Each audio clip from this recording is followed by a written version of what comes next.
గుంటూరు తూర్పు నియోజకవర్గ టీడీపీ అభ్యర్థి నజీర్ నిర్వహిస్తున్న ప్రజా దీవెన యాత్ర 10వ రోజు కూడా కొనసాగుతుంది. ఈ రోజు కృష్ణానగర్ మెయిన్ రోడ్ నుంచి సుద్దపల్లి డొంక వరకు నజీర్ యాత్ర కొనసాగింది. ఈ సందర్భంగా నజీర్ ప్రజలకు టీడీపీ సూపర్ 6 పథకాల గురించి వివరించారు. రాష్ట్రం అభివృద్ధి చెందాలంటే కూటమి అధికారంలోకి రావాలని నజీర్ అన్నారు. ప్రతి ఒక్కరూ సైకిల్ గుర్తుపై ఓటు వేసి టీడీపీని గెలిపించాలని కోరారు.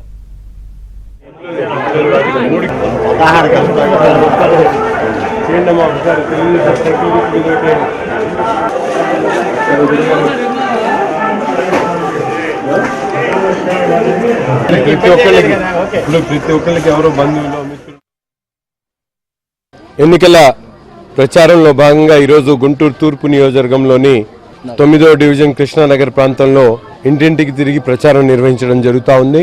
ముఖ్యంగా స్థానికంగా ఉన్నటువంటి ప్రజలందరూ కూడా ముక్త కంఠంతో తెలుగుదేశం జనసేన కూటమిని గెలిపిస్తామని చెప్పి వాళ్ళందరూ కూడా చెప్తున్నప్పుడు కూడా స్థానికంగా అనేక రకాల ఇబ్బందులు ప్రజలు పడుతున్నటువంటి పరిస్థితులు ఉన్నాయి.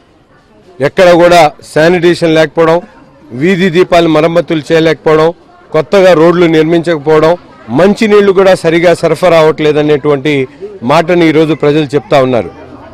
అంతేకాకుండా వాళ్లే చెప్తా ఉన్నారు, గతంలో కార్పొరేషన్ ఎన్నికల్లో స్థానికంగా ఉన్నటువంటి యువకుడు ఎల్లావుల అశోక్ గారిని కార్పొరేటర్గా గెలిపించిన తర్వాత ఈ ప్రాంతం వైపు స్థానిక శాసనసభ్యుడు కక్ష కట్టినటువంటి రీతిలో ఎక్కడ కూడా పనులు చేయకుండా, చిన్న చిన్న మరమ్మతులు కూడా అవకాశం కల్పించకుండా కక్ష సాధింపు ధోరణితో ముందుకు సాగుతా ఉన్నారని, తప్పకుండా ఈ ప్రాంతం నుంచి అతన్ని తరిమి కొట్టేటువంటి విధంగా తప్పకుండా ఓట్లేస్తాం తెలుగుదేశం జనసేన కూటమికి అని చెప్పి ఈరోజు ప్రజలు స్వచ్ఛందంగా ముందుకు